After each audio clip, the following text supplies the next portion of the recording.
नमस्कार मित्रों, history research point पर आप सभी का स्वागत करता हूं। बीपीएससी पीजीटी हिस्ट्री का महामैराथन क्लास मॉडर्न हिस्ट्री का मॉडर्न हिस्ट्री 1 आप लोग का कंप्लीट हो चुका है। मॉडर्न हिस्ट्री महामैराथन 1 आपका कंप्लीट हो चुका है। ये बीपीएससी पीजीटी हिस्ट्री महामैराथन 2 आपका क्लास है और जहां से हम खत्म किए थे वहीं से शुरू करते हैं। और इसके पहले का वीडियो अगर आप लोगों ने नहीं देखा है तो प्लेलिस्ट में जाइएगा। बीपीएससी पीजीटी हिस्ट्री महामैराथन के नाम से प्लेलिस्ट बनी हुई है, प्लेलिस्ट में जाइए, सभी वीडियो को देखिएगा। मित्रों, यह जो भी आप लोग को मैराथन वीडियो दे रहा हूं बहुत ही ज्यादा महत्वपूर्ण है। इसके पहले भी मैं आप लोग को बता चुका हूं कि यह जो हमारा महामैराथन वीडियो है, अगर आप लोग मॉडर्न हिस्ट्री का पूरा महामैराथन वीडियो अगर आप लोग देख लेते हैं, जितना भी दे रहा हूं, तो 70% प्रश्न आपको महामैराथन वीडियो से मिलेंगे। मतलब आधुनिक भारत के इतिहास से संबंधित बीपीएससी पीजीटी हिस्ट्री का जो प्रश्न पत्र होगा, बीपीएससी पीजीटी हिस्ट्री का जो प्रश्न पत्र होगा परीक्षा हॉल में, अगर उसमें आधुनिक भारत के इतिहास से संबंधित जितने भी प्रश्न रहेंगे उसका 70% प्रश्न हमारे महामैराथन वीडियो से आने की संभावना पूरी बनती है। और यह पीडीएफ अगर आप लोगों को लेना है तो आप लोग हमारे ऑफिशियल व्हाट्सएप नंबर पर मैसेज कर सकते हैं। ऑफिशियल व्हाट्सएप नंबर डिस्क्रिप्शन में दिया गया है और ऊपर भी शो हो रहा है, यहां पर भी लिख दे रहा हूं, यह हमारा ऑफिशियल व्हाट्सएप नंबर है। ठीक है, ऊपर भी शो हो रहा है 8318397276। केवल 150 केवल 150 रुपए का पेमेंट करिएगा। फोन पे, पेटीएम, गूगल पे यही नंबर है। पेमेंट करके स्क्रीनशॉट भेजिएगा, आपको यह पीडीएफ आपको मिल जाएगा। Ancient history, medieval history, modern history, world history की मोस्ट इंपॉर्टेंट फैक्ट के साथ आपको सारे नोट्स आपको मिल जाएंगे। आइए शुरुआत करते हैं। महामैराथन वीडियो प्लेलिस्ट बनी हुई है, बीपीएससी पीजीटी हिस्ट्री महामैराथन के नाम से। आप लोग प्लेलिस्ट में जाइएगा और सभी वीडियो को देखिएगा, जितना भी महामैराथन की सीरीज है। आइए शुरुआत करते हैं, जहां से छोड़े थे वहीं से शुरुआत करते हैं।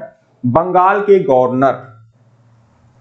के गवर्नरों के बारे में जानकारी आप लोग को देते हैं। तो आपको पता है बंगाल का जो पहला गवर्नर था वह रॉबर्ट क्लाइव था। रॉबर्ट क्लाइव का जो शासन पीरियड रहता है, गवर्नर वाला पीरियड, वह 1757 से 1760 तक।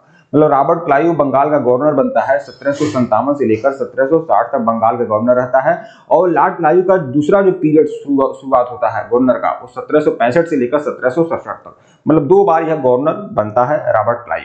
ठीक है, रॉबर्ट क्लाइव क्या करता है, इसने बंगाल में द्वैध शासन की व्यवस्था की। बंगाल में द्वैध शासन की व्यवस्था की शुरुआत रॉबर्ट क्लाइव करता है। इसके तहत राजस्व वसूलने और सैनिक संरक्षण एवं विदेशी मामले कंपनी के अधीन थे। मतलब बंगाल में द्वैध शासन की प्रक्रिया का आरंभ रॉबर्ट क्लाइव ने किया। द्वैध शासन मतलब दोहरा शासन। ठीक है, मतलब लोगों पर 2 तरह से शासन होगा। ठीक है, मतलब राजस्व वसूलना, सैनिक संरक्षण और विदेशी मामले जो थे कंपनी के अधीन थे, जबकि शासन चलाने की जिम्मेदारी जो थी वह नवाब के हाथों में थी। इसे ही द्वैध शासन कहते हैं, दोहरा शासन कहते हैं, जिसकी शुरुआत रॉबर्ट क्लाइव ने किया था। बाद में वारेन हेस्टिंग्स इस द्वैध शासन की पद्धति को खत्म कर देगा। ठीक है, अब रॉबर्ट क्लाइव ने मुगल सम्राट शाह आलम द्वितीय को इलाहाबाद की द्वितीय संधि 1765 में के द्वारा कंपनी के संरक्षण में ले लिया। मतलब देखिए, इलाहाबाद की जो प्रथम संधि हुई थी, यहाँ पर द्वितीय संधि लिखा है, द्वितीय संधि नहीं है, प्रथम संधि। इलाहाबाद की जो पहली संधि हुई थी वो 12 अगस्त 1765 को हुई थी, जो मुगल सम्राट शाह आलम द्वितीय के साथ हुई थी। और इलाहाबाद की जो द्वितीय संधि हुई थी वह 16 अगस्त 1965 को हुई थी, और वह जो हुई थी अवध के नवाब के साथ हुई थी। ठीक है, 2 बार इलाहाबाद की संधि होती है, और इसमें जो संधि होती है रॉबर्ट क्लाइव के समय में ही होती है। रॉबर्ट क्लाइव ने बंगाल के समस्त क्षेत्र के लिए 2 उप दीवान रॉबर्ट क्लाइव ने निर्धारित किए थे। एक दीवान जो था बंगाल के लिए मोहम्मद रजा खां और बिहार के लिए राजा सिताब राय। 2 दीवान रॉबर्ट क्लाइव ने नियुक्त किए थे, बंगाल के लिए मोहम्मद रजा खां और बिहार के लिए राजा सिताब राय। मतलब 2 उप दीवान, मतलब 2 उप नवाब, ऐसा समझ सकते हैं आप लोग। ठीक है, अब उसके बाद रॉबर्ट क्लाइव का जो शासन पीरियड है 1757 से लेकर 1760 तक, हमने बताया 1757 से 1760। ठीक है, यहां पर देखेंगे उसके बाद विलरेस्ट का शासन जो पीरियड रहता है वो 1767 से 1769, 1765 से 1767 तक रॉबर्ट क्लाइव का दूसरा पीरियड रहता है, और 1767 से 1769 तक विलरेस्ट का पीरियड रहता है। उसके बाद कार्टियर गवर्नर बनता है 1769 से 1772 तक, और उसके बाद वारेन हेस्टिंग्स बनता है जो 1772 से लेकर 1774 तक। यह बंगाल के गवर्नरों का काल था। मतलब रॉबर्ट क्लाइव से लेकर वारेन हेस्टिंग्स तक ये बंगाल के गवर्नर थे। बाद में वारेन हेस्टिंग्स को रेगुलेटिंग एक्ट के अनुसार वारेन हेस्टिंग्स को बंगाल का गवर्नर नहीं बल्कि बंगाल का गवर्नर जनरल बोला गया और 1774 से 1785 तक बंगाल का गवर्नर जनरल कौन रहता है? वारेन हेस्टिंग्स रहता है। अब देखिए कंपनी के अधीन गवर्नर जनरल, मतलब पहला गवर्नर जनरल कौन रहता है? वारेन हेस्टिंग्स, 1774 से लेकर 1785 तक। रेगुलेटिंग एक्ट 1773 के अनुसार बंगाल के गवर्नर को अब अंग्रेजी क्षेत्र का गवर्नर जनरल कहा जाने लगा, जिसका कार्यकाल 5 वर्षों का निर्धारित किया गया। मतलब यह जो गवर्नर जनरल होगा वह 5 वर्ष के लिए होगा। मद्रास और मुंबई के गवर्नर को इसके अधीन कर दिया गया। मतलब गवर्नर, बंगाल का जो गवर्नर जनरल था, पहले तो बंगाल का गवर्नर होता था, सभी बंगाल, मुंबई, मद्रास सभी अलग अलग प्रेसिडेंसी के अलग अलग गवर्नर थे, सबका अलग अलग अधिकार क्षेत्र था। लेकिन जब बंगाल का गवर्नर जनरल वारेन हेस्टिंग्स बना तो मद्रास और मुंबई के गवर्नरों को इसके अधीन कर दिया गया। इस प्रकार भारत में कंपनी के अधीन प्रथम गवर्नर जनरल वारेन हेस्टिंग्स बना और वारेन हेस्टिंग्स का जो शासन पीरियड था 1774 से लेकर 1785 तक गवर्नर जनरल का, ठीक है, बल्कि बंगाल का गवर्नर के रूप में इसने काम 1772 से 1774 तक ही किया। ठीक है, वारेन हेस्टिंग्स के बारे में देखेंगे कि वारेन हेस्टिंग्स ने 1750 में कंपनी के कलर के रूप में कलकत्ता आया। सबसे पहले वह कंपनी के कलर के रूप में कार्य करते हुए 1750 में कलकत्ता आया था और अपनी कार्यकुशलता के कारण काशिम बाजार का अध्यक्ष बना और उसके बाद बंगाल का गवर्नर बना और उसके बाद कंपनी का गवर्नर जनरल बन गया। ठीक है, इस तरह से इसका प्रमोशन होता गया। वारेन हेस्टिंग्स के बारे में कुछ जरूरी बात है, ये देख लीजिए कि वारेन हेस्टिंग्स जब बंगाल का गवर्नर जनरल बना तो इसने कौन कौन से कार्य किए। इसने सबसे पहले राजकीय कोषागार को मुर्शिदाबाद से हटाकर कलकत्ता लाया। मतलब राजकीय कोषागार जो था इसके पहले मुर्शिदाबाद था, इसको हटाकर क्या कहां लाया? कलकत्ता लाया। ठीक है, 1772 में इसने प्रत्येक जिले में एक फौजदारी और दीवानी अदालत की स्थापना की। 1772 में इसने प्रत्येक जिले में, मतलब बंगाल के प्रत्येक जिले में एक फौजदारी और दीवानी अदालत की स्थापना किया। ठीक है, इसीलिए इसको न्यायिक सेवा का जनक कहते हैं। देखिए, इसीलिए इसको न्यायिक सेवा का जनक कहते हैं। लॉर्ड वारेन हेस्टिंग्स को न्यायिक सेवा का जनक कहते हैं। न्यायिक सेवा, सिविल सेवा का जनक कौन है? कॉर्नवालिस है। और न्यायिक सेवा का जनक कौन है? वारेन हेस्टिंग्स है, क्योंकि इसने प्रत्येक जिले में एक फौजदारी और दीवानी अदालत की स्थापना किया। देखिए, वारेन हेस्टिंग्स ने 1781 में कलकत्ता में मुस्लिम शिक्षा के लिए प्रथम मदरसा खोला। पहली बार मदरसा जो खोला गया था 1781 में खोला गया था, कलकत्ता में मुस्लिम शिक्षा के लिए इसने मदरसा खोला था। ठीक है, इसी के समय में, वारेन हेस्टिंग्स के समय में ही 1782, यहाँ 1782 लिखा है, इसको सही कर लीजिएगा, 1792 होगा। ठीक है, इसी के समय में 1792 में जोनाथन डंकन ने बनारस में संस्कृत विद्यालय की स्थापना किया। मतलब मदरसे की स्थापना सबसे पहले हुई थी 1781 में कलकत्ता में और जोनाथन डंकन ने इसके समय में बनारस में संस्कृत विद्यालय की स्थापना इसी के समय में किया। वारेन हेस्टिंग्स के समय में बहुत सारे काम होते हैं। फिर देखिए, गीता के अंग्रेजी अनुवाद, भगवत गीता का जो अंग्रेजी अनुवाद है विलियम विल्किंस ने किया था। विलियम विल्किंस ने भगवत गीता का अंग्रेजी अनुवाद किया था और इसको आश्रय किसने दिया था? हेस्टिंग्स ने। मतलब वारेन हेस्टिंग्स भी अप्रत्यक्ष रूप से भगवत गीता के अंग्रेजी अनुवाद में शामिल था, क्योंकि वारेन हेस्टिंग्स ने किसको आश्रय दिया था? विलियम विल्किंस को आश्रय दिया था और विलियम विल्किंस ने क्या किया था? भगवत गीता का अंग्रेजी अनुवाद किया था। ठीक है, अब देखिए, इसी के समय में ही, वारेन हेस्टिंग्स समय में और भी बहुत सारे काम होते हैं। इसी के समय में ही सर विलियम जोन्स ने 1784 में एशियाटिक सोसाइटी ऑफ बंगाल की स्थापना किया। एशियाटिक सोसाइटी ऑफ बंगाल की स्थापना 1784 में विलियम जोन्स ने किया था, इसी के समय में ही। ठीक है, अभी देखिए, बहुत सारे काम होते हैं वारेन हेस्टिंग्स के समय में। इसने मुगल सम्राट को मिलने वाला 26 लाख रुपए का पेंशन बंद करवा दिया। यह अच्छा काम नहीं है फिलहाल। ठीक है, ये 26 लाख रुपया जो मुगल सम्राट को पेंशन मिलता था, 26 रुपए लिखा है, 26 लाख है, इसको पेंशन को बंद करवा दिया वारेन हेस्टिंग्स ने। मतलब 26 लाख रुपया पेंशन कब से दिया जा रहा था? बक्सर के युद्ध में जो इलाहाबाद की संधि हुई थी ना, बक्सर के युद्ध के पश्चात 12 अगस्त 1765 को शाह आलम द्वितीय के साथ बक्सर इलाहाबाद की प्रथम संधि हुई थी। इसके अनुसार यह तय किया गया था कि मुगल सम्राट को 26 लाख रुपया पेंशन दिया जाएगा और उस वार्षिक पेंशन को किसने बंद करवा दिया था? वारेन हेस्टिंग्स ने बंद करवा दिया। ठीक है, तो यह भी इंपॉर्टेंट है, ध्यान रखिएगा। वारेन हेस्टिंग्स के समय में ही 1780 में भारत का पहला समाचार पत्र द बंगाल गजट का प्रकाशन हुआ और इसके प्रकाशन करता कौन थे? जेम्स ऑगस्टस फिस्की। बहुत ही इंपॉर्टेंट है, ध्यान रखिएगा। इसमें कई तरह के प्रश्न आ सकते हैं कि बंगाल गजट का प्रकाशन किसने किया था? जेम्स ऑगस्टस फिस्की ने किया था, इसके संपादक थे और 1780 में यह प्रकाशित हुआ था। यह भारत का पहला समाचार पत्र था, पहला समाचार पत्र। ठीक है।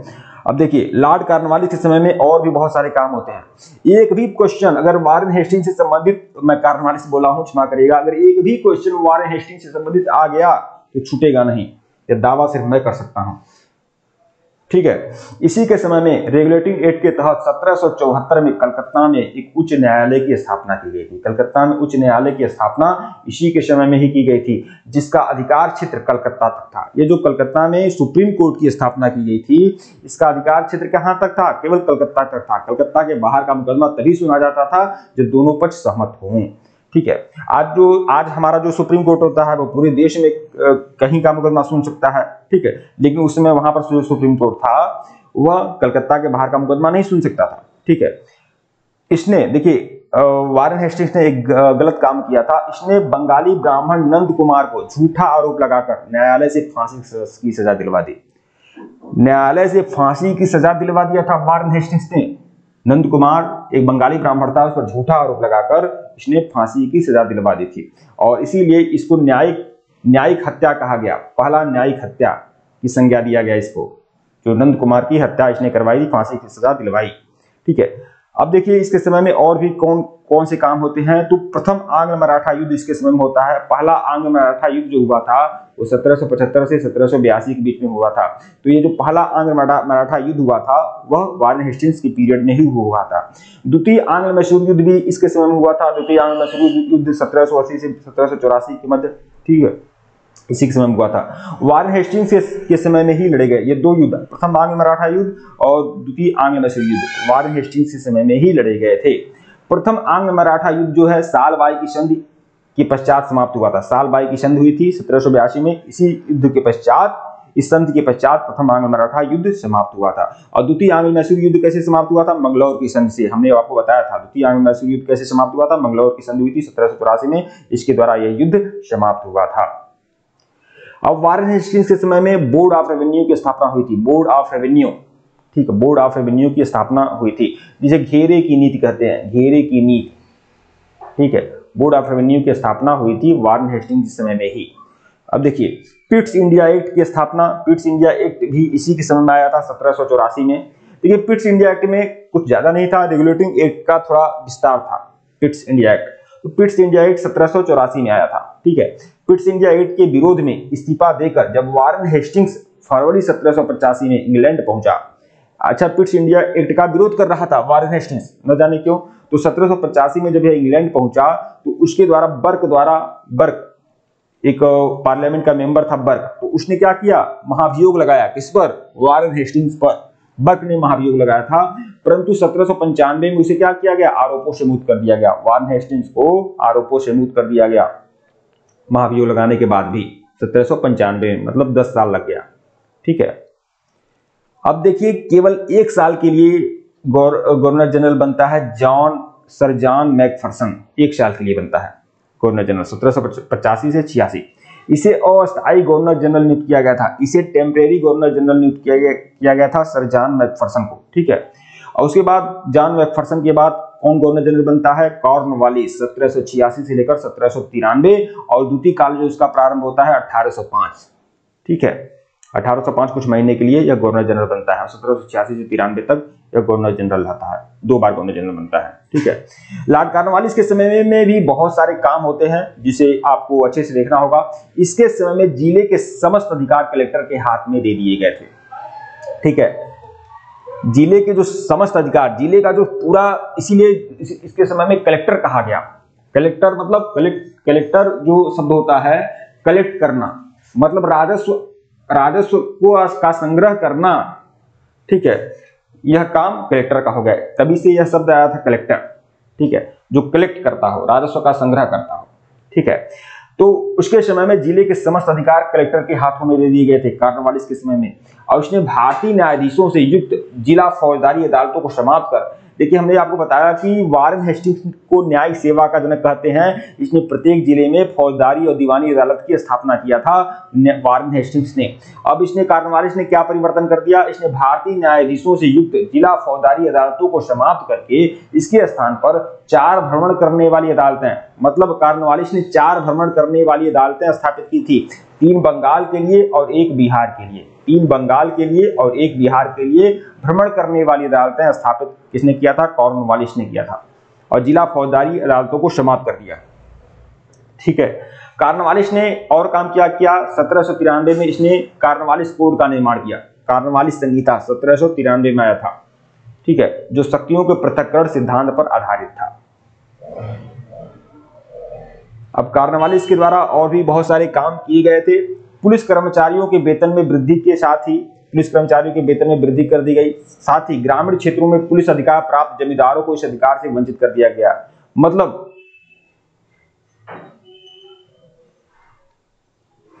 देखिए, पुलिस कर्मचारियों के वेतन में वृद्धि के साथ ही ग्रामीण क्षेत्रों में पुलिस अधिकार प्राप्त जमींदारों को इस अधिकार से वंचित कर दिया गया। मतलब ग्रामीण क्षेत्रों में पुलिस अधिकार किसे प्राप्त थे? जमींदारों को प्राप्त थे।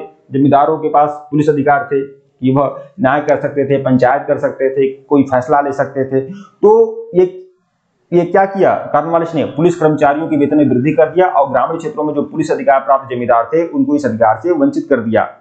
ठीक है, और पुलिस को अधिकार दे दिया जमींदारों की अपेक्षा। कंपनी के कर्मचारियों के व्यक्तिगत व्यापार पर प्रतिबंध लगा दिया। व्यक्तिगत व्यापार है, व्यक्तिगत व्यापार पर प्रतिबंध लगा दिया था कॉर्नवालिस ने। जिला में पुलिस थाना की स्थापना कर एक दरोगा को इसका इंचार्ज बनाया। और जिला में पुलिस थाना की स्थापना किसने किया? कॉर्नवालिस ने। और दरोगा को इसका क्या बना दिया? इंचार्ज बना दिया। भारतीयों के लिए सेना में, अब देखिए कॉर्नवालिस ने एक गलत काम किया कि भारतीयों के लिए सेना में सूबेदार, जमादार और प्रशासनिक सेवा में मुंसफ, सदर, अमीन या डिप्टी कलेक्टर से ऊंचा पद नहीं दिया जाता था। ये उसने क्या कि इसी ऊंचा पद भारतीयों को नहीं दिया जाएगा। अधिकतम तो डिप्टी कलेक्टर। ठीक है, अधिकतम बड़ा पद डिप्टी कलेक्टर, इसलिए ऊंचा पद भारतीयों को नहीं दिया जाता था। कॉर्नवालिस ने क्या किया? 1793 में अस्थायी बंदोबस्त की पद्धति लागू की। बंगाल में अस्थायी बंदोबस्त की शुरुआत किसने किया था? कॉर्नवालिस ने किया था 1793 में। यह अस्थायी बंदोबस्त क्या था? इसके तहत जमींदारों को भू राजस्व का 90%, भू राजस्व का 10/11 भाग, मतलब जमींदार जो हैं जितना भी भू राजस्व वसूलेंगे उसका 10/11 भाग, मतलब 11 हिस्सा में 10 हिस्सा किसको देंगे? कंपनी को देंगे। और 11 में 1 हिस्सा कहां रखेंगे? अपने पास रखेंगे। ठीक है, ऐसे समझिएगा। यहां पर 90% लिखा है, 10% लिखा है, इससे थोड़ा आंकड़ा आपको सही नहीं मालूम होगा। 10/11 समझिए, 11 हिस्सा में 10 हिस्सा किसका होगा? सरकार का होगा। और 11 में 1 हिस्सा जो होगा वह जमींदार अपने पास रखेंगे। यह अस्थायी बंदोबस्त की शुरुआत किसने किया था? यह किया था कॉर्नवालिस के समय में हुआ था। कॉर्नवालिस इसमें सहायता किसने की थी? अस्थायी बंदोबस्त की योजना किसकी थी? सर जॉन शॉ की थी, जो बाद में गवर्नर जनरल भी बनते हैं, सर जॉन शॉ। ठीक है, यह जो अस्थायी बंदोबस्त वाली सिस्टम था वो कहां कहां लागू था? बंगाल में, बिहार में, उड़ीसा में, बनारस में और मद्रास के उत्तरी जिला में, मतलब उत्तरी कर्नाटक में यह लागू था। बंगाल, बिहार, उड़ीसा, बनारस और कर्नाटक में यह व्यवस्था लागू थी। इसमें जमींदार भू राजस्व की दर तय करने के लिए स्वतंत्र थे। जमींदार जो थे भूमि के मालिक थे और वही राजस्व की दर तय करने के लिए स्वतंत्र थे। मतलब जितना भी वसूलते थे उसका 10/11 भाग वह किसको देते थे? सरकार को देते थे, और 1/11 भाग अपने पास रखते थे।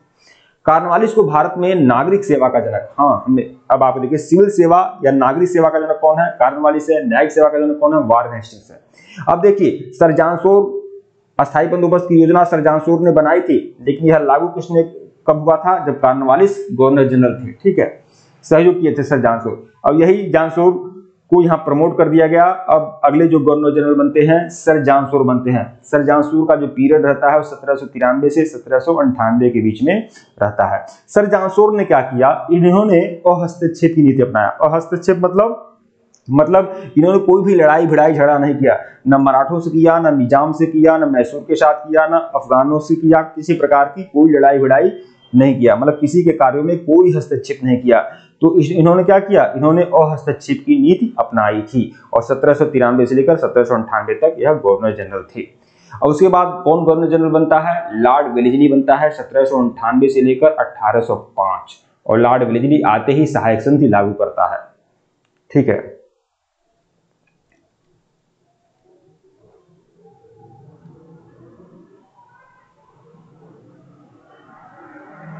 अब लॉर्ड वेलेस्ली क्या करता है? इसने सहायक संधि की शुरुआत की थी। अगर प्रश्न आ जाए परीक्षा में कि सहायक संधि का जनक कौन है या सहायक संधि की शुरुआत किसने किया, तो लॉर्ड वेलेस्ली ने किया।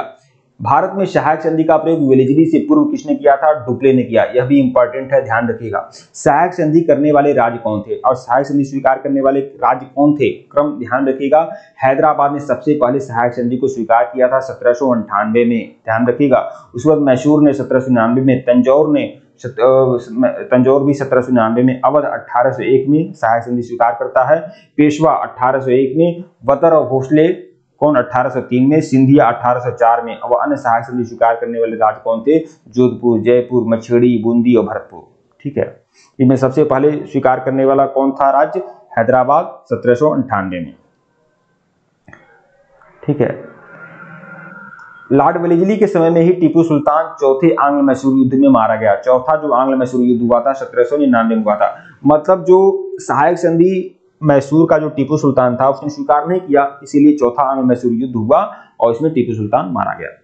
इसी ने मतलब वेलेजली ने ही 1800 में, सन 1800 में वेलेजली ने कलकत्ता में नागरिक सेवा में भर्ती करने के लिए, कलकत्ता में जो नागरिक सेवा में मतलब सिविल सेवा आईसीएस की परीक्षा होती थी, इसमें भर्ती किए गए युवकों को प्रशिक्षण देने के लिए फोर्ट विलियम कॉलेज की स्थापना 1800 में हुई थी।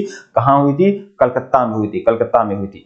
और क्यों हुई थी? नागरिक सेवा में जो भर्ती किए गए युवक थे उनको प्रशिक्षण देने के लिए, परंतु यह व्ययशील होने की वजह से बंद हो गया। मतलब इसमें बहुत ज्यादा खर्चा आ रहा था, इसलिए इसे बंद कर दिया गया। परीक्षा में प्रश्न इस तरह से आ सकता है, फोर्ट विलियम कॉलेज की स्थापना कब हुई थी? 1800 में। फोर्ट विलियम कॉलेज की स्थापना क्यों हुई थी? नागरिक सेवा में भर्ती युवकों को प्रशिक्षण देने के लिए। फोर्ट विलियम कॉलेज की स्थापना किसके समय में हुई थी? लॉर्ड वेलेजली के समय में हुई थी। वह कौन सा गवर्नर जनरल था जो स्वयं को बंगाल का शेर कहता था? तो लॉर्ड वेलेजली ने स्वयं को बंगाल का शेर कहा करता था। ठीक है, देखिए अब लॉर्ड कॉर्नवालिस के बारे में देखिए। 1798 से लेकर 1805 तक कौन गवर्नर जनरल रहता है? वेलेजली रहता है। ठीक है, कॉर्नवालिस का दूसरा पीरियड शुरू होता है सन 1805 में और 1805 में ही वह उसकी मृत्यु हो जाती है। ठीक है, लॉर्ड कॉर्नवालिस का जो पीरियड रहता है 1805 में दूसरा कार्यकाल शुरू होता है, परंतु वह शीघ्र ही उसकी मृत्यु हो जाती है। ठीक है, वह पूरा कार्यकाल शुरू नहीं देख पाता है। प्रशिक्षण के महत्व को समझते हुए सन 1806 में इंग्लैंड के हेलीबरी ईस्ट कॉलेज में नागरिक सेवा में भर्ती किए गए युवकों को प्रशिक्षण को प्रारंभ किया गया। हमने आपको बताया कि वेलेजली ने फोर्ट विलियम कॉलेज की स्थापना सन 1800 में की थी, लेकिन वह बहुत ज्यादा खर्चीला था, इसलिए उसे बंद कर दिया गया। उसके बाद 1806 में इंग्लैंड के हेलीबरी ईस्ट कॉलेज में नागरिक सेवा में भर्ती युवकों को प्रशिक्षण प्रारंभ किया गया। इंग्लैंड के हेलीबरी ईस्ट कॉलेज में 1806 में। ठीक है, अब जब कॉर्नवालिस खत्म हो जाता है, मर जाता है, तो सर जॉर्ज बार्लो आता है। सर जॉर्ज बार्लो का जो पीरियड रहता है 1805 से लेकर 1807 तक, बस इतना ही छोटा पीरियड रहता है। 1805 से लेकर 1807 तक कौन गवर्नर जनरल रहता है? Sir George Barlow. Sir George Barlow के समय में क्या घटना घटती है? सन 1806 में, इसी के समय में सन 1806 में बिल्लौर में सिपाही विद्रोह होता है। 1806 में सर जॉर्ज बार्लो उस समय कौन क्या रहता है? गवर्नर जनरल रहता है। अच्छा, यह सिपाही विद्रोह क्यों होता है? क्योंकि भारतीय सिपाहियों को उनका जातीय चिन्ह हटाने की कहा जाता है अंग्रेजों द्वारा। ठीक है, तिलक रखने पर, दाढ़ी रखने पर, चोटी रखने पर प्रतिबंध लगाया जाता है, जिसके आहत होकर भारतीय सिपाही क्या करते हैं? विद्रोह करते हैं। ठीक है, लॉर्ड मिंटो। अब देखिए लॉर्ड मिंटो प्रथम है, एक मिंटो द्वितीय है, वो तो बाद में आएगा। ठीक है, लॉर्ड मिंटो प्रथम है 1813 से 23। लॉर्ड मिंटो प्रथम का जो शासन पीरियड रहता है गवर्नर जनरल का, वह 1813 से 1823, कुल 10 साल तक यह क्या रहता है? गवर्नर जनरल रहता है। लॉर्ड मिंटो प्रथम के समय में रणजीत सिंह और अंग्रेजों के बीच 25 अप्रैल 1809 को अमृतसर की संधि होती है। लॉर्ड मिंटो प्रथम के समय में 25 अप्रैल 1809 को। ठीक है, लेकिन इस संधि में मध्यस्थता कौन करता है? मध्यस्थता करता है चार्ल्स मेटकॉफ। ठीक है, जो बाद में गवर्नर जनरल भी बनता है 1 साल के लिए। ठीक है, इसी के समय में अब देखिए लॉर्ड मिंटो प्रथम के समय में महाराजा रणजीत सिंह और अंग्रेजों के बीच 25 अप्रैल 1809 को अमृतसर की संधि होती है और सतलज नदी को क्या मान लिया जाता है? सीमा मान लिया जाता है सिखों और अंग्रेजों के बीच में। ठीक है, इसी के समय में चार्टर एक्ट 1813 पास हुआ था और चार्टर एक्ट 1813 जो बहुत ही बड़ा चार्टर एक्ट है। ठीक है, इसी के समय में पास हुआ था। तो 2 काम लॉर्ड मिंटो प्रथम के समय में हुए थे। अब देखिए अब गवर्नर जनरल कौन बनता है? अब गवर्नर जनरल बनता है लॉर्ड हेस्टिंग्स का जो शासन पीरियड रहता है 1813 से लेकर 1823 तक। ठीक है, 1823 तक। ये इसका शासन पीरियड रहता है लॉर्ड हेस्टिंग्स का। लॉर्ड हेस्टिंग्स के समय में क्या होता है, आंग्ल नेपाल युद्ध। आंग्ल नेपाल युद्ध इसी के समय में होता है, लॉर्ड हेस्टिंग्स के समय में 1814 से 1816 तक। इसने क्या किया था, इसने नेपाल के अमर सिंह थापा को आत्मसमर्पण करना पड़ा था लॉर्ड हेस्टिंग्स के सामने। ठीक है, नेपाल के अमर सिंह थापा कमांडर थे नेपाल की तरफ से, ठीक है, और उनको समर्पण करना पड़ा था लॉर्ड हेस्टिंग्स के समय में। 1814 से 16 के बीच में आंग्ल नेपाल युद्ध हुआ था और 1816 में अंग्रेजों गोरखा के बीच में संगोली की संधि हुई थी। संगोली की संधि हुई थी। आंग्ल नेपाल और संगोली की संधि के पश्चात क्या हुआ, आंग्ल नेपाल युद्ध का अंत हो गया। लॉर्ड हेस्टिंग्स के समय में एक और काम होता है, पिंडारियों का दमन होता है। इसके समय में पिंडारियों का दमन कर दिया गया और पिंडारियों के प्रमुख नेताओं में कौन थे, वासिल मोहम्मद, चीतू और करीम खां। ये 3 बड़े पिंडारी नेता थे और उनका दमन किया गया। यह जो पिंडारी होते थे, यह वह जातियां होती थी जो मराठों की सेना में भर्ती होती थी। ठीक है, सेना में भर्ती होती थी और जब मराठों का अंत कर दिया गया ये लोग बेरोजगार हो गए थे, तो इसीलिए कुछ और भी रीजन था जिसकी वजह से इन्होंने विद्रोह किया। ठीक है, तो वासिल मोहम्मद, चीतू और करीम खां ये क्या थे, प्रमुख नेता थे। ठीक है, लॉर्ड हेस्टिंग्स के समय में ही देखिए, लॉर्ड हेस्टिंग्स के समय में मराठों की शक्तियों का अंतिम रूप से अंत कर दिया गया, क्योंकि तृतीय मराठा युद्ध जो होता है 1717 से लेकर 1718 के मध्य तृतीय मराठा युद्ध होता है, तृतीय आंग्ल मराठा युद्ध होता है और इसमें मराठों की बची खुची शक्ति भी नष्ट कर दी जाती है। ठीक है, लॉर्ड हेस्टिंग्स के समय में प्रेस पर लगे प्रतिबंध को समाप्त कर दिया गया और प्रेस के मार्गदर्शन के लिए नियम बनाए गए। प्रेस के पर जो प्रतिबंध लगा था उसे समाप्त कर दिया गया। प्रेस पर प्रतिबंध किसने लगाया था, लॉर्ड वेलेस्ली ने लगाया था और समाप्त किसने किया, लॉर्ड हेस्टिंग्स ने प्रेस पर से प्रतिबंध हटा लिए। लॉर्ड हेस्टिंग्स के समय में ही 1822 में टेनेंसी एक्ट यानी काश्तकारी अधिनियम लागू हुआ था। टेनेंसी एक्ट यानी काश्तकारी अधिनियम लागू हुआ था 1822 में। किसके समय में, लॉर्ड हेस्टिंग्स के समय में टेनेंसी एक्ट या काश्तकारी अधिनियम। एक आपका काश्तकारी अधिनियम 1885 में भी लागू होता है और उसमें कौन गवर्नर जनरल रहता है, लॉर्ड डफरिन रहता है। तो 2 काश्तकारी अधिनियम है, ध्यान रखिएगा, 1822 और 1885। अब कौन गवर्नर जनरल बनता है, लॉर्ड एमहर्स्ट बनता है। लॉर्ड एमहर्स्ट का जो पीरियड रहता है, शासन पीरियड रहता है 1823 से लेकर 1828। लॉर्ड एमहर्स्ट के समय में क्या होता है, प्रथम आंग्ल बर्मा युद्ध होता है। प्रथम आंग्ल बर्मा युद्ध लॉर्ड एमहर्स्ट के समय में होता है, 1824 से 26 के बीच लड़ा गया था। 1826 में बर्मा और अंग्रेजों के बीच यानदबू की संधि हुई थी और यानदबू की संधि से क्या हुआ, आंग्ल बर्मा युद्ध का अंत हुआ। तो 1824 से 26 के बीच में आंग्ल बर्मा युद्ध होता है और 1826 में बर्मा और अंग्रेजों के बीच यानदबू की संधि होती है। 1824 में बैरकपुर का सैन्य विद्रोह भी इसी के समय में होता है। तो बैरकपुर का सैन्य विद्रोह भी इसी के समय में होता है 1824 में, लॉर्ड एमहर्स्ट के समय में। तो यह सब सारे काम होते हैं, मतलब आंग्ल बर्मा युद्ध होता है 1824-26 और 26 में यानदबू की संधि होती है जिससे आंग्ल बर्मा युद्ध का अंत हो जाता है और 1824 में बैरकपुर का सैन्य विद्रोह होता है। बैरकपुर का सैन्य विद्रोह होता है। अब कौन गवर्नर जनरल बनता है, अब बनता है लॉर्ड विलियम बेंटिक। देखिए, एक प्रश्न मैं सिंगल एक क्वेश्चंस आपको इधर नहीं भटकना पड़ेगा, सारे क्वेश्चंस आपके इसमें समाहित हो जाएंगे। ठीक है, अगर लॉर्ड विलियम बेंटिक से संबंधित कोई भी प्रश्न पूछेगा तो यहीं से पूछेगा। ठीक है, बहुत कम संभावना रहेगी कहीं से आपको अलग भटकना पड़े। लॉर्ड विलियम बेंटिक का जो शासन पीरियड रहता है वो 1828 से लेकर 1835 तक रहता है। लॉर्ड विलियम बेंटिक ने क्या किया था, 1803 में यह मद्रास का गवर्नर रहता है। अच्छा देखिए,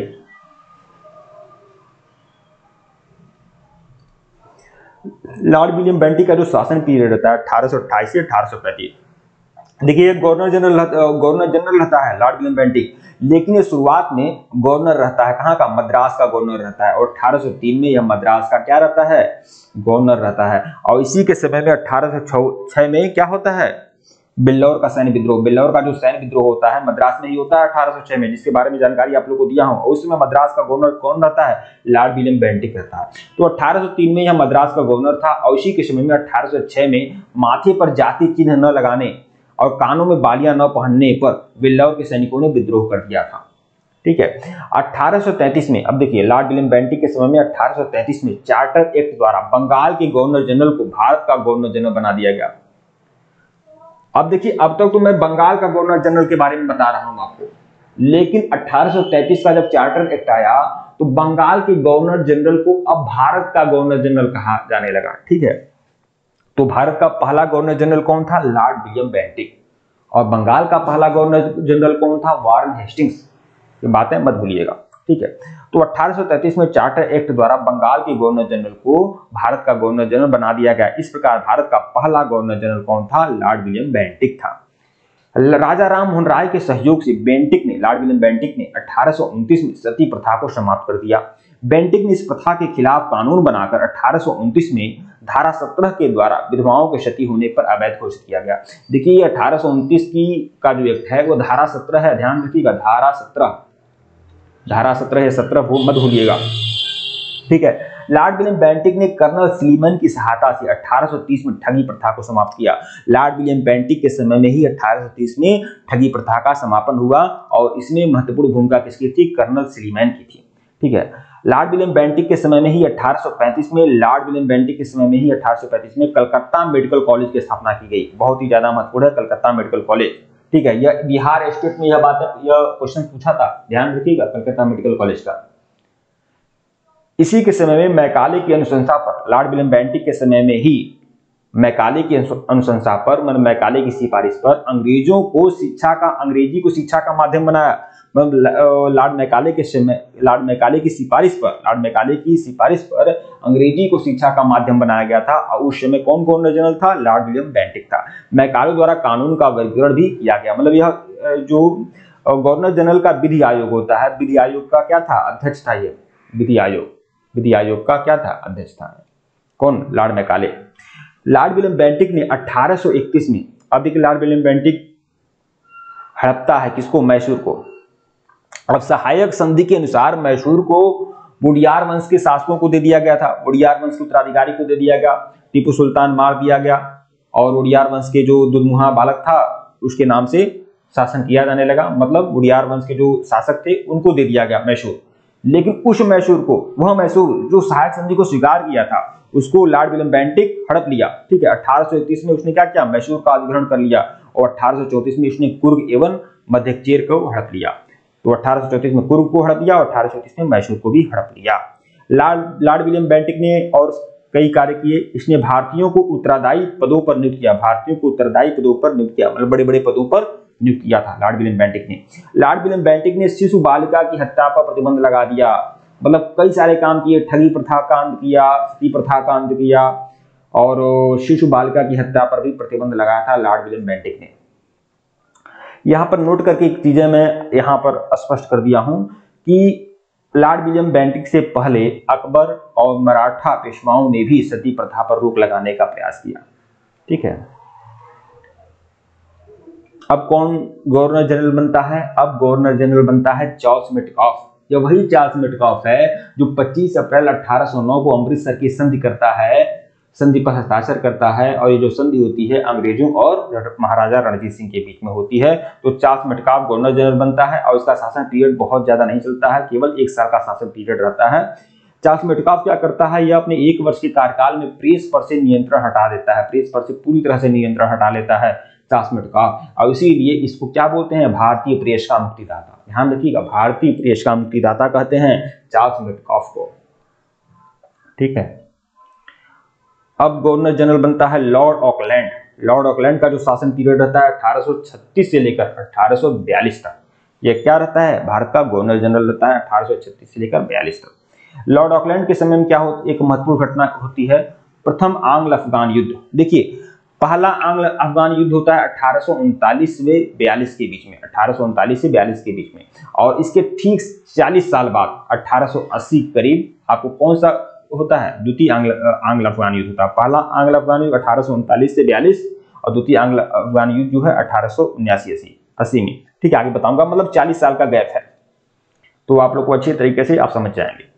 ठीक है, तो लॉर्ड ऑकलैंड के समय में ही प्रथम आंग्ल अफगान युद्ध होता है 1839 से 42 और 1839 में इसी के समय में कलकत्ता से दिल्ली तक ग्रैंड ट्रंक रोड की मरम्मत कराई गई। देखिए, जो ग्रैंड ट्रंक रोड था इसके पहले क्या बोला जाता था? यह देखिए, इसका शुरुआत मैं इसका इतिहास बता दूं।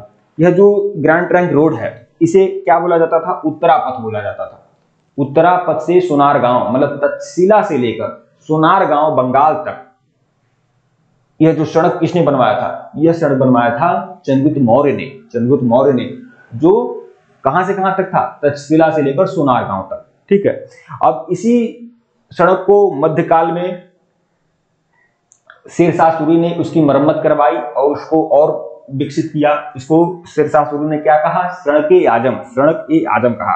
और उसी सड़क-ए-आजम को और अच्छे तरीके से मरम्मत करवाकर 1839 में कलकत्ता से दिल्ली तक ग्रैंड ट्रंक रोड की मरम्मत करवाया था और इसका क्या नाम दिया? Grand trunk road. ठीक है, 1839 में। ठीक है। इसी के समय में, लॉर्ड ऑकलैंड के समय में, भारतीय विद्यार्थियों को डॉक्टरी की शिक्षा के लिए, मतलब चिकित्सा की शिक्षा के लिए विदेश जाने की अनुमति ब्रिटिश संसद ने प्रदान कर दी। तो इसी के समय में भारतीय विद्यार्थियों को डॉक्टर की शिक्षा हेतु विदेश जाने की अनुमति ब्रिटिश संसद ने प्रदान की कि भारतीय भी मतलब कि मेडिकल के लिए, मेडिकल एजुकेशन के लिए क्या है? विदेश जा सकते हैं। अब गवर्नर जनरल बनता है लॉर्ड एलनबरो। 1842 से 44 के बीच में यह बंगाल का गवर्नर जनरल रहता है, भारत का गवर्नर जनरल रहता है। और इसके समय में क्या होता है? आंग्ल अफगान युद्ध समाप्त होता है। आंग्ल अफगान युद्ध शुरुआत तो लॉर्ड ऑकलैंड के समय में हुआ था, लेकिन यह 4 साल तक चला था। तो लॉर्ड एलनबरो के समय में आंग्ल अफगान युद्ध क्या होता है? समाप्त होता है। लॉर्ड ऑफ एलनबरो के समय में सिंध को अगस्त 1843 में पूर्ण रूप से ब्रिटिश साम्राज्य में डाल दिया गया। मतलब सिंध का विलय लॉर्ड एलनबरो ने कर लिया था 1843 में। ठीक है। लॉर्ड एलनबरो के समय में दास प्रथा का उन्मूलन इसी के समय हुआ था। दास प्रथा का उन्मूलन कर दिया था, दास प्रथा को समाप्त कर दिया था लॉर्ड एलनबरो ने 1843 के एक्ट 5 के तहत। एक्ट 5, धारा 1843 के एक्ट 5 के तहत क्या किया? दास प्रथा को समाप्त कर दिया लॉर्ड एलनबरो ने। ठीक है। तो यह क्वेश्चन पूछता है, दास प्रथा का उन्मूलन किसने किया था? तो लॉर्ड एलनबरो ने किया था। ठीक है। और सिंध को का पूर्ण रूप से विलय कब किया गया था? 1843 में, इसी के समय में। ठीक है। अब आएगा लॉर्ड हॉर्डिंग। लॉर्ड हॉर्डिंग ने क्या किया? नर बलि की प्रथा पर प्रतिबंध लगा दिया लॉर्ड हॉर्डिंग। ठीक है, अच्छा काम किया। यह आता है कई सारी परीक्षाओं में। अब लॉर्ड हॉर्डिंग का जो शासन पीरियड रहता है 1844 से 48 तक रहता है। इसी काल की सबसे महत्वपूर्ण घटना क्या होती है? आंग्ल सिख युद्ध। आंग्ल सिख युद्ध 1845-46 में होता है, जिसमें क्या होता है? अंग्रेज जो होते हैं विजयी होते हैं। अब आपका कौन गवर्नर जनरल बनता है? लॉर्ड डलहौजी। 1848 से 1856, 1848 से लेकर 1856 तक यह क्या रहता है? बंगाल का गवर्नर जनरल रहता है लॉर्ड डलहौजी। लॉर्ड डलहौजी क्या होता है? द्वितीय आंग्ल सिख युद्ध इसके समय में होता है 1848 से 49 के बीच में। और पंजाब का ब्रिटिश शासन में विलय कर लिया जाता है। 1849 में पंजाब का पूरी तरह से विलय कर लिया जाता है तथा जगत प्रसिद्ध, मतलब विश्व प्रसिद्ध जो राज्य का कोहिनूर हीरा है वह महारानी विक्टोरिया को भेज दिया जाता है। ठीक है। डलहौजी के समय में ही सिक्किम पर 2 अंग्रेज डॉक्टरों के साथ दुर्व्यवहार का आरोप लगाकर 1850 पर उस पर अधिकार कर लिया। मतलब सिक्किम का विलय लॉर्ड डलहौजी ने किया था कब? 1850 में, 2 अंग्रेज डॉक्टरों के दुर्व्यवहार का आरोप लगाकर। 1852 में लॉर्ड डलहौजी के समय में ही इनाम कमीशन की स्थापना हुई थी और इसका उद्देश्य क्या था? इनाम कमीशन का उद्देश्य भूमिकर रहित जागीरों का पता करके उसे छीनना था। मतलब वह जागीर जिस पर भूमिकर माफ है उसका पता करके उसे क्या है? सरकारी भूमि में ला देना। तो 1852 में इनाम कमीशन की स्थापना इसी के समय में हुई थी लॉर्ड डलहौजी के समय में। लॉर्ड डलहौजी का जो शासन काल है उसे व्यक्तिगत सिद्धांत के कारण अधिक याद किया जाता है। व्यक्तिगत सिद्धांत मतलब हड़पने का सिद्धांत। ठीक है, हड़प नीति के लिए जाना जाता है लॉर्ड डलहौजी का शासनकाल। ठीक है। लॉर्ड डलहौजी के समय में इस नीति के तहत अंग्रेज साम्राज्य में विलय किए गए कई राज्य थे। मतलब कई राज्यों को अंग्रेजों ने विलय किया था। लॉर्ड डलहौजी ने कई सारे राज्यों को हड़पा था। सर्वप्रथम उसने सतारा को 1848 में, सतारा को 1848 में और जैतपुर को भी 1848 में, ठीक है, हड़प लिया था। हड़प नीति के तहत संबलपुर जो उड़ीसा में है उसको 1849 में विलय कर लिया गया। बघाट हिमाचल प्रदेश में 1850 में विलय किया गया। उदयपुर मध्य प्रदेश का उदयपुर है 1852 में विलय किया गया। झांसी का 1853 में और झांसी का 1853 में विलय किया गया और फिर नागपुर का 1854 में। मतलब यह सभी सारे राज्यों का लॉर्ड डलहौजी ने हड़प नीति के तहत विलय कर लिया। ठीक है। सन 1856 में लॉर्ड डलहौजी ने अवध को कुशासन का आरोप लगाकर, जैसा कि हमने बताया कि सिक्किम पर 2 अंग्रेज डॉक्टरों के दुर्व्यवहार का आरोप लगाकर 1850 पर सिक्किम पर अधिकार कर लिया, वैसे ही 1856 में अवध को कुशासन का आरोप लगाकर अंग्रेजी राज में मिला लिया गया। ठीक है। उस समय अवध का नवाब कौन था? अवध का नवाब था वाजिद अली शाह। 1856 में लॉर्ड डलहौजी ने क्या किया, तोपखाने के मुख्यालय को कलकत्ता से मेरठ स्थापित किया। मतलब जो तोपखाना का मुख्यालय कलकत्ता में था उसको मेरठ शिफ्ट किया लॉर्ड डलहौजी ने। सन 1856 में इसने क्या किया, तोपखाने के मुख्यालय को कलकत्ता से मेरठ स्थापित किया और सेना का मुख्यालय शिमला में स्थापित किया। हमने सेना का मुख्यालय कहाँ बना दिया, शिमला में बना दिया, और तोपखाने का मुख्यालय जो कलकत्ता में था उसे मेरठ शिफ्ट किया। ठीक है।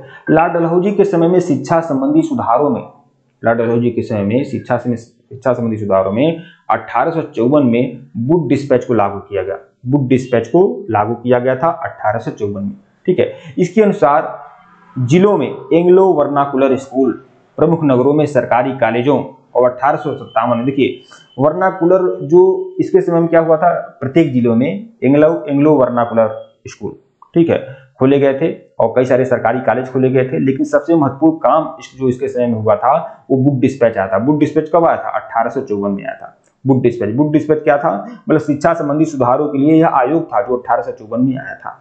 इसके समय में, लॉर्ड डलहौजी के समय में यह काम होता है कि 1857 में इसी के समय में 3 प्रेसिडेंसियां कलकत्ता, मुंबई और मद्रास, कलकत्ता, मद्रास और मुंबई में एक एक विश्वविद्यालय स्थापित किए गए। मतलब एक एक विश्वविद्यालय तीनों प्रेसिडेंसियों में स्थापित किया गया। साथ ही प्रत्येक प्रदेश में एक शिक्षा निदेशक नियुक्त किया गया। मतलब 1857 में प्रत्येक कलकत्ता, मुंबई, मद्रास तीनों जगह विश्वविद्यालय स्थापित किए गए थे इसी के समय में। ठीक है। लॉर्ड डलहौजी को भारत में रेलवे का जनक माना जाता है। रेलवे का जनक किसे माना जाता है, लॉर्ड डलहौजी को माना जाता है, क्योंकि इसी के समय में भारत में पहली बार 16 अप्रैल 1853 को बंबई से थाने के बीच में 34 किलोमीटर पहली रेल चलाई गई थी। 1854 में लॉर्ड डलहौजी के समय में नया पोस्ट ऑफिस एक्ट आया था और भारत में पहली बार डाक टिकट का प्रचलन हुआ था। पहली बार भारत में डाक टिकट का प्रचलन हुआ था 1854 में। पोस्ट ऑफिस एक्ट इसी के समय में आया था। ठीक है। लॉर्ड डलहौजी के समय में बहुत सारे काम होते हैं और भी कई सारे काम होते हैं। इसने पृथक रूप से भारत में पहली बार सार्वजनिक निर्माण विभाग की स्थापना की। सार्वजनिक निर्माण विभाग की स्थापना इसी के समय में होती है। इसने सन 1854 में एक स्वतंत्र विभाग के रूप में लोक सेवा विभाग की स्थापना किया। लोक सेवा विभाग या लोक निर्माण विभाग की स्थापना 1854 में लॉर्ड डलहौजी के समय में हुई थी। लॉर्ड डलहौजी के समय में ही 1853 में कलकत्ता और आगरा के बीच पहली बिजली से संचालित तार सेवा की शुरुआत 1853 में कलकत्ता से आगरा के बीच में इसी के समय में होती है।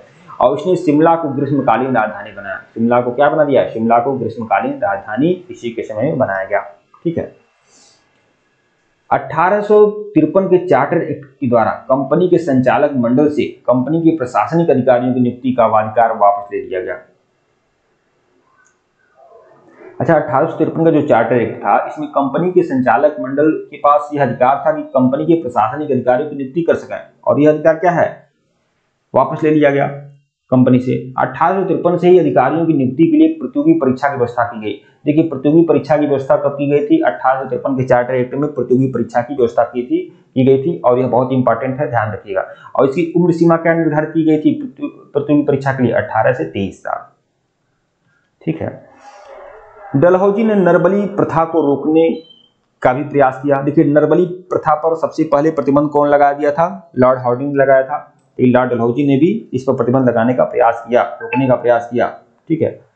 सत्येंद्रनाथ टैगोर पहले भारतीय थे जिन्होंने 1863 में लंदन में हुई सिविल सेवा परीक्षा में सफलता प्राप्त की थी। 1863 में सिविल सेवा परीक्षा हुई थी और इसमें सफलता प्राप्त करने वाले कौन थे, सत्येंद्रनाथ टैगोर थे। 1922 में इलाहाबाद और लंदन दोनों स्थानों पर सिविल सेवा परीक्षा का आयोजन हुआ था। 1922 में देखिए, इसीलिए आपका इलाहाबाद जो होता है, प्रयागराज जो है, वह क्या है, सिविल सेवा तैयारी करने वालों के लिए एक महत्वपूर्ण स्थान है। ठीक है। तो वही इलाहाबाद जो है 1922 में यहाँ पर क्या हुआ था, प्रतियोगी परीक्षा का, सिविल सेवा परीक्षा का आयोजन हुआ था 1922 में। ठीक है। तो इलाहाबाद और लंदन दोनों स्थानों पर सिविल सेवा परीक्षा का आयोजन किया गया था 1922 में। ठीक है। पहली बार भारत में इसका आयोजन किया गया। ठीक है। लॉर्ड कैनिंग, अब लॉर्ड कैनिंग का जो शासन पीरियड है वह 1856 से लेकर 1862 तक है। यह भारत में कंपनी द्वारा नियुक्त गवर्नर जनरल था। ठीक है। भारत में कंपनी द्वारा नियुक्त गवर्नर जनरल था। कंपनी द्वारा नियुक्त अंतिम गवर्नर जनरल आप समझिए लॉर्ड कैनिंग। ठीक है। और इसी के समय में क्या हो जाता है, 1857 की क्रांति हो जाती है और फिर गवर्नर जनरल के पद को समाप्त कर दिया जाता है, मतलब उसकी जगह अब पद आ जाता है वायसराय, ठीक है, गवर्नर जनरल की जगह वायसराय आ जाता है। तो कंपनी द्वारा नियुक्त जो अंतिम गवर्नर जनरल कौन था, तो लॉर्ड कैनिंग था। और ब्रिटिश सम्राट के अधीन नियुक्त भारत का पहला वायसराय कौन था, लॉर्ड कैनिंग, ठीक है। इसके समय में सबसे महत्वपूर्ण घटना थी सन 1857 का ऐतिहासिक विद्रोह। इसके विद्रोह के बाद प्रशासनिक सुधार के अंतर्गत भारत का शासन कंपनी के हाथों से सीधे ब्रिटिश सरकार के नियंत्रण में ले लिया गया, मतलब कंपनी में जो भारत में कंपनी का शासन था उसको सीधे ब्रिटिश सरकार के नियंत्रण में ले लिया गया। लॉर्ड कैनिंग के समय में ही इंडियन हाई कोर्ट एक्ट पारित हुआ था 1862 में इंडियन हाई कोर्ट एक्ट पारित हुआ था लॉर्ड कैनिंग के समय में ही, जिसके द्वारा बंबई कलकत्ता मद्रास में एक एक उच्च न्यायालय की स्थापना की गई थी, ठीक है। यहाँ 1856 नहीं है, 1862 है। कैनिंग के समय में ही 1856 में विधवा पुनर्विवाह अधिनियम स्वतंत्र रूप से लागू किया गया था। लॉर्ड कैनिंग के समय में 1858 के तहत मुगल सम्राट के पद को समाप्त कर दिया गया, मतलब भारत शासन अधिनियम 1857 की क्रांति के बाद भारत शासन अधिनियम 1858 आया, जिसमें मुगल सम्राट के पद को क्या किया गया, समाप्त कर दिया गया। लॉर्ड मैकाले द्वारा प्रारूपित दंड संहिता को 1858 ईस्वी में कानून बना दिया गया और 1859 में अपराध विधान संहिता लागू, छोड़िए देखिए व्यक्तिगत सिद्धांत, मतलब जो हड़प नीति है यानी राज विलय की नीति को समाप्त कर दिया गया। लॉर्ड डलहौजी की हड़प नीति की वजह से ही तो 1857 की क्रांति हुई थी, यह महत्वपूर्ण कारण था। तो इसकी वजह से क्या विलय की नीति को समाप्त कर दिया गया कि अब ब्रिटिश सरकार जो है किसी भी राज्य का विलय नहीं करेगी, किसी भी राज्य की हड़प नहीं करेगी, इसका सिद्धांत बना दिया गया, ठीक है, मतलब विलय करने की नीति को समाप्त कर दिया गया। 1861 में इंडियन काउंसिल एक्ट पारित हुआ और पोर्टफोलियो प्रणाली लागू की गई। पोर्टफोलियो प्रणाली लागू की गई थी कब, 1861 में। इंडियन काउंसिल एक्ट आया था 1861 में और पोर्टफोलियो प्रणाली लागू की गई थी, मतलब मंत्रिमंडलीय प्रणाली 1861 में लागू की गई थी, ध्यान रखिएगा इसे। अगला जो गवर्नर जनरल बनता है लॉर्ड एल्गिन, 1862 से 63 तक, एक साल के लिए जब वायसराय रहता है, गवर्नर जनरल नहीं अब वायसराय होंगे, ठीक है, क्योंकि 1857 की क्रांति के बाद सब वायसराय होने लगे। तो लॉर्ड एल्गिन के समय में एक महत्वपूर्ण काम हुआ था, इसके समय में बहावी आंदोलन का दमन हुआ था। बहावी आंदोलन का दमन किसके समय में हुआ था, लॉर्ड एल्गिन के समय में हुआ था, ठीक है। और 1863 में धर्मशाला में इसकी मृत्यु हुई थी। धर्मशाला कहाँ है, हिमाचल प्रदेश में इसकी मृत्यु हो जाती है धर्मशाला में, ठीक है। अब आएगा लॉर्ड लॉरेंस। लॉर्ड लॉरेंस का जो शासन पीरियड रहता है 1864 से 1869 तक, ठीक है, 1864 से 1869 तक इसका शासन पीरियड रहता है। 1865 में इसके समय इसने भूटान ने ब्रिटिश सम्राट पर आक्रमण किया। देखिए भूटान ने भी ब्रिटिश सम्राट पर आक्रमण किया था 1865 में, उसमें किसका कौन वायसराय रहता है, लॉर्ड लॉरेंस रहता है, ठीक है। तो लॉर्ड लॉरेंस के समय में 1865 में भूटान ने ब्रिटिश साम्राज्य पर आक्रमण किया था। अफगानिस्तान के संबंध में इसने अहस्तक्षेप की नीति अपनाई, ठीक है, अफगानिस्तान के संबंध में इसने अहस्तक्षेप की नीति अपनाई, जिसे शानदार निष्क्रियता की नीति से जाना जाता है, इसे शानदार निष्क्रियता कहते हैं इसकी नीति को, ठीक है। लॉर्ड लॉरेंस के समय में ही उड़ीसा में 1866 में और बुंदेलखंड और राजपूताना में 1868-69 में भीषण अकाल पड़ा था, मतलब दो जगह भीषण अकाल पड़ा था इसी के समय में। लॉर्ड लॉरेंस के समय में ये देखिए ये जो अकाल पड़े थे ना उड़ीसा में 1866 में, बुंदेलखंड और राजपूताना में 1868-69 में, तो इस अकाल के लिए जो अकाल पड़ा था इसके लिए अकाल आयोग बनाया गया था। और इस अकाल आयोग किसके नेतृत्व में बनाया गया था, हेनरी कैंपबेल के नेतृत्व में बनाया गया। हेनरी कैंपबेल के नेतृत्व में यहाँ पर अकाल आयोग बनाया गया था इसी के समय में, ठीक है। इसी के सन 1865 में भारत और यूरोप के बीच समुद्री टेलीग्राफ सेवा भी इसी के समय में शुरू हुई थी 1865 में। ये देखिए जितना भी क्वेश्चंस बता रहा हूं ये सभी महत्वपूर्ण है, इसे बिल्कुल अच्छे से देख लीजिएगा आप लोग, ठीक है। अब जो वायसराय बनता है लॉर्ड मेयो बनता है। लॉर्ड मेयो का जो शासन पीरियड रहता है 1869 से लेकर 1872 तक रहता है। लॉर्ड मेयो ने अजमेर में 1872 में मेयो कॉलेज की स्थापना किया। मेयो कॉलेज की स्थापना 1872 में लॉर्ड मेयो ने किया था, ठीक है। मेयो कॉलेज की स्थापना 1872 में लॉर्ड मेयो ने किया था। इसने 1872 में एक कृषि विभाग की स्थापना की। 1872 में इसने क्या किया, कृषि विभाग की स्थापना इसी के समय में हुई थी। लॉर्ड मेयो के समय में 1872 में कृषि विभाग की स्थापना इसके समय में हुई थी। एक अफगान ने 1872 में चाकू मारकर इसकी हत्या कर दी। कहाँ? अंडमान निकोबार द्वीप समूह, अंडमान निकोबार द्वीप समूह में यह था। उस समय एक अफगान ने 1872 में चाकू मारकर इसकी हत्या कर दी। ये जो अफगान था यह युद्धबंदी था, ठीक है। तो देखिए इसके समय में कौन कौन से काम होते हैं ये देख सकते हैं। भारत में अंग्रेजों के समय में ही, मतलब इसी के समय में पहली बार जनगणना कराई गई 1872 में। पहली बार जनगणना लॉर्ड मेयो के कार्यकाल में हुआ था। तो लॉर्ड मेयो का जो शासन पीरियड था छोटा था, लेकिन बहुत सारे काम हुए। और इसने मेयो कॉलेज की स्थापना किया था 1872 में, कृषि विभाग की स्थापना किया था 1872 में, और पहली जनगणना 1872 में इसी के समय में ही हुई थी, लॉर्ड मेयो के समय में हुई थी, ठीक है। लॉर्ड नॉर्थब्रुक का जो शासन पीरियड रहता है 1872 से 1876 तक, कुल 4 साल का यह जो शासन पीरियड रहता है लॉर्ड नॉर्थब्रुक का। इसके समय में क्या होता है, बंगाल में भयानक अकाल पड़ता है, बंगाल में भयंकर अकाल पड़ता है इसके समय में। और बड़ौदा के मल्हार राव गायकवाड़ को भ्रष्टाचार के आरोप में पदच्युत कर मद्रास भेज दिया। मतलब कि इसके समय में बंगाल में क्या होता है, अकाल पड़ता है, अकाल लॉर्ड नॉर्थब्रुक के समय में। और यह अलग फैक्ट है कि बड़ौदा का जो मल्हार राव गायकवाड़ थे, बड़ौदा के राजा मल्हार राव गायकवाड़ जो थे, उनको भ्रष्टाचार के आरोप में उनको अपने पद से हटा दिया, ठीक है। उनकी अपनी गद्दी से हटा दिया था लॉर्ड नॉर्थब्रुक ने, और उनको मद्रास भेज दिया मल्हार राव गायकवाड़ को, ठीक है। लॉर्ड नॉर्थब्रुक ने घोषणा की थी कि मेरा उद्देश्य करों को हटाना और अनावश्यक वैधानिक कार्रवाइयों को बंद करना है। यह उद्घोषणा जो है बहुत ही महत्वपूर्ण है, बहुत ही इंपॉर्टेंट है, परीक्षा में आता है, ध्यान रखिएगा। यह लॉर्ड नॉर्थब्रुक की लाइन थी, ठीक है। लॉर्ड नॉर्थब्रुक के समय में ही पंजाब का प्रसिद्ध कूका आंदोलन हुआ था। कूका आंदोलन लिखा है, कूका आंदोलन कहिए। कूका आंदोलन भगत जवाहर मल के नेतृत्व में हुआ था। आगे मैं बताऊंगा भगत जवाहर मल इस आंदोलन के नेतृत्व करता थे। यह पंजाब में आंदोलन होता है, और यह जो आंदोलन होता है उस समय कौन था वायसराय? लॉर्ड नॉर्थब्रुक था। लॉर्ड नॉर्थब्रुक के समय में ही स्वेज नहर खुल जाने से भारत और ब्रिटेन के बीच व्यापार में वृद्धि हुई थी, ठीक है। स्वेज नहर खुल जाने से भारत और ब्रिटेन के बीच व्यापार में वृद्धि हुई थी लॉर्ड नॉर्थब्रुक के समय में ही। अब कौन वायसराय बनता है? अब बनता है लॉर्ड लिटन। 1876 से लेकर 1880 तक लिटन जो रहता है भारत का वायसराय रहता है। यह एक प्रसिद्ध उपन्यासकार था। यह वह वायसराय था जो एक उपन्यासकार था, साहित्यकार था, लेखक था, ठीक है, लिखता था, ठीक है, साहित्य में उसकी विशेष रुचि थी। तो यह उपन्यासकार था, निबंध लेखक था और साहित्यकार था। साहित्य कोश में उसे ओवन मेरेडिथ कहा गया है। मतलब साहित्य की दुनिया में आप जानते हैं कि सबका कुछ ना कुछ उपनाम होता है, ठीक है। तो लॉर्ड लिटन को साहित्य की दुनिया में क्या कहा गया है? ओवन मेरेडिथ, ठीक है। लॉर्ड लिटन के समय में बंबई, मद्रास, हैदराबाद, पंजाब, मध्य भारत में भयंकर अकाल पड़ा था। बंबई, मद्रास, हैदराबाद, पंजाब और मध्य भारत में भयंकर अकाल पड़ा था लॉर्ड लिटन के समय में ही, ठीक है।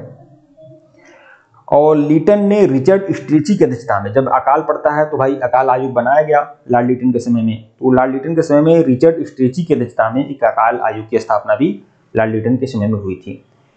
मतलब लॉर्ड लिटन के समय में इतना भयंकर भीषण अकाल पड़ा और अकाल आयोग की स्थापना हुई। उसके बावजूद भी 1 जनवरी 1877 को ब्रिटेन की महारानी विक्टोरिया के सम्मान में दिल्ली दरबार का आयोजन किया गया। और दिल्ली दरबार का आयोजन कब किया गया था? 1 जनवरी 1877 को। और ब्रिटेन की महारानी विक्टोरिया दिल्ली में आई। उनको कैसरे हिंद की उपाधि से सम्मानित करने के लिए दिल्ली दरबार का आयोजन किया गया था। 1878 में आर्म्स एक्ट पारित किया गया। 1878 में आर्म्स एक्ट पारित किया गया था लॉर्ड लिटन के समय में ही। आर्म्स एक्ट क्या था? इसके जरिए भारतीयों द्वारा अपने पास हथियार रखने का अधिकार छीन लिया गया। मतलब कोई भी भारतीय अपने पास कोई भी हथियार नहीं रख सकता है। 1878 का आर्म्स एक्ट बना, ठीक है। मार्च 1878 में लॉर्ड लिटन ने भारतीय समाचार पत्रों पर प्रतिबंध लगाया। भारतीय समाचार पत्रों पर, भारतीय समाचार पत्र मतलब वह भारतीय समाचार पत्र जो देसी भाषा में छपते हैं, अंग्रेजी भाषा में नहीं, देसी भाषाओं में छपने वाले समाचार पत्र पर प्रतिबंध लगाया था लॉर्ड लिटन ने। और इसे क्या कहा गया? Vernacular press act. Vernacular press act पारित करके भारतीय समाचार पत्रों पर कठोर प्रतिबंध लगा दिया। विशेषकर राष्ट्रवादी समाचार पत्र सोम प्रकाश को प्रतिबंधित करने के लिए, जो राष्ट्रवादी समाचार पत्र था सोम प्रकाश, यह बार बार अंग्रेजी सरकार के खिलाफ लिखता था, ठीक है, सोम प्रकाश, ठीक है, राष्ट्रवादी समाचार पत्र था। तो इस पर प्रतिबंध लगाने के लिए वर्नाकुलर प्रेस एक्ट आया। लेकिन अब विशेषकर इसी के लिए आया था, लेकिन वह सब पर लागू था। मतलब जो भी देसी भाषा में समाचार पत्र थे उन पर प्रतिबंध लगाने के लिए यह कानून यह आया कि अगर कोई चीज छपती है तो सरकार की मर्जी से छपेगी, ठीक है। इस कानून में प्रावधान किया गया कि अगर किसी अखबार में कोई आपत्तिजनक चीज छपती है तो सरकार उसकी प्रिंटिंग प्रेस सहित सारी संपत्ति को जब्त कर सकती है। ठीक है।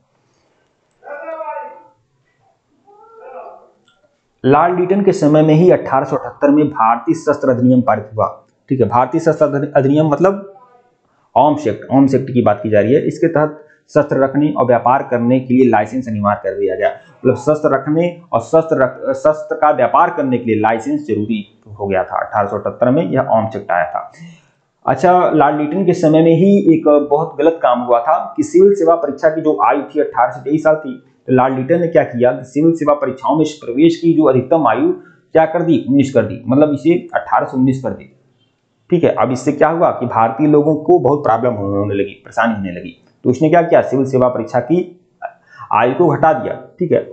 लॉर्ड लीटन ने अलीगढ़ में एक मुस्लिम एंग्लो प्राच्य महाविद्यालय की स्थापना की। अलीगढ़ में एंग्लो मुस्लिम प्राच्य महाविद्यालय की स्थापना लॉर्ड लीटन के समय में ही हुई थी। ठीक है। अच्छा, वर्नाकुलर प्रेस एक्ट 1878 में जब आया तो एक ऐसा अखबार है जो वर्नाकुलर प्रेस एक्ट का समर्थन किया। ठीक है। और उस अखबार का नाम है पायनियर। आज भी पायनियर अखबार चलता है। आप सोचिए, आज भी अंग्रेजी का अखबार है, पायनियर चलता है और लोग पढ़ते हैं। और वह अखबार क्या किया था, वर्नाकुलर प्रेस एक्ट का समर्थन किया था। ठीक है।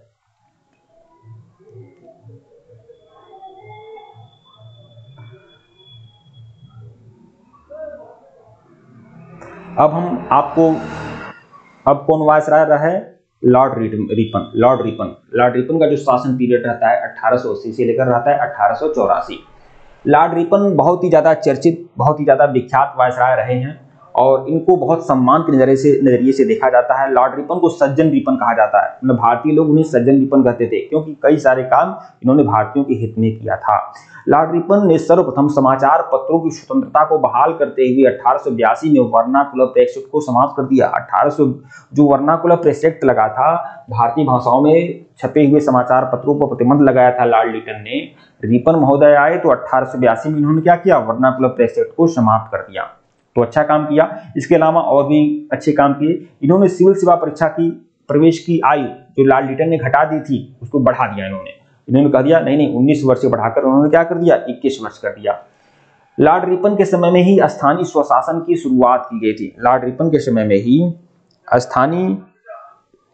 स्थानीय स्वशासन की शुरुआत की गई थी, लॉर्ड रिपन के समय में ही। ठीक है। और यह भी अच्छा काम किया इन्होंने। लॉर्ड रिपन के समय में ही भारत में सन 1881 में सर्वप्रथम नियमित जनगणना करवाई गई और तब से लेकर अब तक प्रत्येक 10 वर्ष के अंतराल पर जनगणना होती है। रिपन के द्वारा ही सन 1881 में प्रथम कारखाना अधिनियम, पहली बार कारखाना अधिनियम इसी के समय में आया था, रिपन के समय में आया था। 1881 में प्रथम फैक्ट्री अधिनियम बोलेंगे 1881 में आया था, जिसमें क्या हुआ, कई सारे सुधार किए गए। जो काम के घंटे हैं मजदूरों के या महिलाओं के या फिर जो बच्चे आदि थे तो जब उनको काम कराया जाता था तो उस पर भी प्रतिबंध लगाया गया कि बच्चों की आयु इतनी से इतनी होनी चाहिए तभी वह कारखाना में काम कर सकते हैं और काम के घंटे भी कम किया गया था। तो पहली कारखाना अधिनियम इसी के समय में लाया गया था, रिपन के समय में ही। लॉर्ड रिपन के समय में शैक्षिक सुधारों के तहत विलियम हंटर की अध्यक्षता में एक अकाल आयोग बना था, एक आयोग बना था। ठीक है। हंटर आयोग इसी के समय बना हुआ था। हंटर आयोग कब बना था, 1882 में। प्राथमिक शिक्षा में सुधार हेतु यह आयोग आया था, प्राथमिक शिक्षा में सुधार हेतु, और उसमें रिपन के समय में ही यह आया था। लॉर्ड रिपन के समय में यूरोपियों के विरुद्ध भारतीय न्यायाधीशों द्वारा मुकदमे की सुनवाई की इल्बर्ट बिल विधेयक लॉर्ड रिपन के समय में आया था। इल्बर्ट बिल विधेयक में क्या था कि भारतीय जज जो हैं अब यूरोपियों के मुकदमे सुन सकते हैं। अब इसको लेकर बहुत सारा दिक्कत हो गया था। जो यूरोपीय लोग थे वह जाति सर्वश्रेष्ठता के कारण अपने आप को बहुत ज्यादा सर्वश्रेष्ठ समझते थे, हालांकि तो नहीं, बिल्कुल नहीं थे। ठीक है। लेकिन उसके बावजूद भी वह समझते थे कि हम गोरे लोग हैं और काला जज जो है उसके सामने हम हाथ बांधे खड़े रहें, और मतलब कि भारतीयों को यूरोपीयों के मुकदमे सुनने का अधिकार नहीं होना चाहिए, ऐसा लोग मानते थे। लेकिन इल्बर्ट बिल विधेयक लॉर्ड रिपन के समय में आया था और भारतीय जजों को यूरोपियों के मुकदमे सुनने का अधिकार दे दिया गया।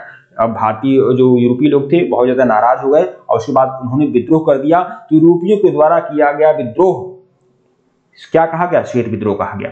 तो यूरोपियों के विरुद्ध भारतीय न्यायाधीशों द्वारा मुकदमे की सुनवाई के लिए इल्बर्ट विल विधेयक प्रस्तुत किया गया, लेकिन यूरोपीय वासियों के प्रबल विरोध के कारण इसे वापस लेना पड़ा। अंग्रेजों द्वारा इस विधेयक के विरोध में किए गए विद्रोह को श्वेत विद्रोह की संज्ञा दी जाती है। अब बताइए, लॉर्ड रिपन ने इतना अच्छा काम किया, इसीलिए फ्लोरेंस नाइटिंगेल ने लॉर्ड रिपन को भारत का उद्धारक की संज्ञा दिया है कि भारत का यह उद्धारक है, भारत वासियों का उद्धार इसने किया है, इतने अच्छे कानून बनाकर, इतने अच्छे नियम बनाकर। ठीक है, लॉर्ड रिपन के समय में पहली बार नियमित जनगणना कराई गई थी। देखिए, पहली बार जनगणना कब हुई थी? 1872 में हुई थी, लॉर्ड मेयो के समय में। ठीक है, लेकिन यह नियमित जनगणना नहीं थी। और उसके बाद लॉर्ड रिपन के समय में क्या हुआ था? पहली बार नियमित जनगणना हुई थी लॉर्ड रिपन के समय में 1881, और तब से हर 10 साल पर आज तक जनगणना होती रही है। जनगणना लगातार हो रही है हर 10 साल पे। ठीक है मित्रों, वीडियो को लाइक और चैनल को सब्सक्राइब करेगा, टेलीग्राम बिल्कुल ज्वाइन करेगा, लिंक डिस्क्रिप्शन में दिया गया। अगर इसके पहले का वीडियो नहीं देखे हैं तो प्लेलिस्ट में जाइएगा, बीपीएससी पीजीटी हिस्ट्री महामैराथन के नाम से प्लेलिस्ट बनाई गई है, जाइएगा प्लेलिस्ट में, बाकी जो वीडियो है महामैराथन की देखिएगा। ठीक है मित्रों, धन्यवाद। थोड़ा समय की उपलब्धता कम है, मेरे हिसाब से समय बहुत कम है, अब तो पेपर भी नजदीक है, क्या किया जा सकता है। ठीक है, कोशिश करूंगा कि आपको मॉडर्न हिस्ट्री का सारा लेक्चर्स दे दूं। ठीक है मित्रों, धन्यवाद आप लोग को।